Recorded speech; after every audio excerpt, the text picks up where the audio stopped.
Kodarullah waktu itu habis IVF di Pinang hasilnya belum berjaya ya. Iya.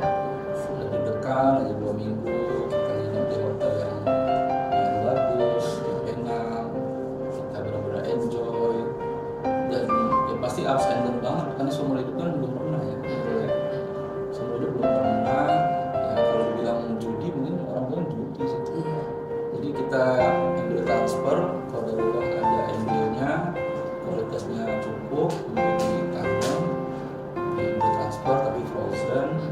Kita jogging, kita asupan gizi yang bagus, kita menurut untuk menyiapkan embryo transfernya.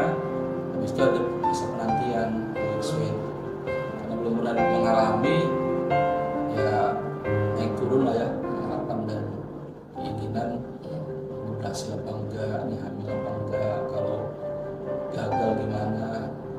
Kayaknya waktu itu ngaji mulu tuh. Iya, ngaji setiap hari. Hari Karena ngaji, waktu itu cuti kan, cuti dari kerja. cuti nggak dibayar, Iya. ya kan. Kemudian kita fokus benar-benar pengen punya momongan karena kakak kami berhasil, kakak ipar. Jadi kita coba klinik yang sama, dokter yang sama, treatment yang mirip-mirip, doa-doa semua agar dimaksimalkan secara spiritual. Cuma qadarullah belum berjaya waktu itu. Dokternya hari H ambil darah pagi, sorenya langsung ketemu dokter. Iya, ketemu dokter. Waktu itu ada temannya tuh berdua yang dari Aceh. Iya, iya. Pertama itu dia, Dia keluar dari ruangan. kita dulu yang dipanggil. Oh. Baru dia. Oh iya, iya. Iya. Udah lupa. Iya, waktu Gua itu udah lupa. kita dipanggil ke ruangan, dokternya udah baik, udah tahu hasilnya karena kan labnya langsung dikirim ke ruangan dokter. Nggak Dan dikasih- kita nggak tahu sama kita sekali. nggak tahu sama sekali. Iya. Kita nggak ada info sama sekali. Hari H pagi-pagi Nurul ambil darah, di tes kadar hormon kehamilan. Terus kita nggak tahu hasilnya, tapi disuruh menghadap dokter sorenya. Sorenya.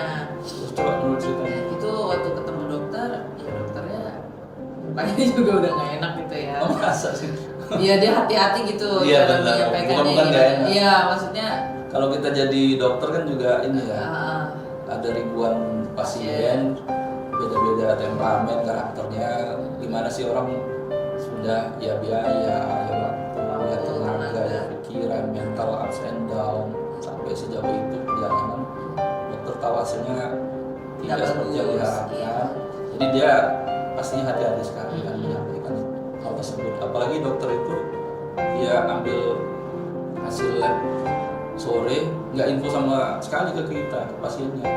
Jadi pasiennya langsung menghadap yang bersangkutan, menghadap dokternya langsung. Dan dokter tuh saya akui yang di Lobanle mentalitasnya luar biasa untuk berani langsung hari H menghadapi pasien-pasien yang belum berjaya. Jadi kita diminta masuk ruangan dengan jantung yang berdegup-degup. Itu gimana tuh waktu itu? iya, ya udah pas tahu dokternya bilang hasilnya belum sesuai harapan gitu. Ya, dia lebih memberi motivasi sih, bersyukur sudah melewati proses ini, sudah diberi kesempatan gitu. Banyak banget yang tidak lebih beruntung dari kalian gitu. Terus ya tetap semangat sih. Kira-kira seperti itu ya kurang lebihnya. Motivasi, kan? Agak lama ya, kayaknya hampir 30 menit di dalam Sejam kayaknya. hampir 30 menit. Terus dia kasih nasihat kalau mau mulai lagi begini bagaimana caranya, lebih ke seperti itu sih. Iya. Dan kemudian dia kasih angka. Kebetulan kalau hasil BHCG itu kan kalau nggak salah di atas 7 atau di atas 10 itu udah dibilang positif, tapi itu sangat rendah gitu. Ya. Pengalaman kakak ipar itu hasilnya rendah sampai harus BHCG setiap minggu tuh untuk melihat perkembangan. Nah, qadarullah kalau hasil kita berdua itu di bawah 0, sekian gitu. Jadi benar-benar Udah pasti nggak ada penempelan belum gitu, hamil, belum ya. hamil gitu. Jadi hasilnya valid, nggak usah dites lagi gitu. Gagal lah kira-kira. Ya waktu di ruangan dokter sih belum sedih ya, cuman shock kaget.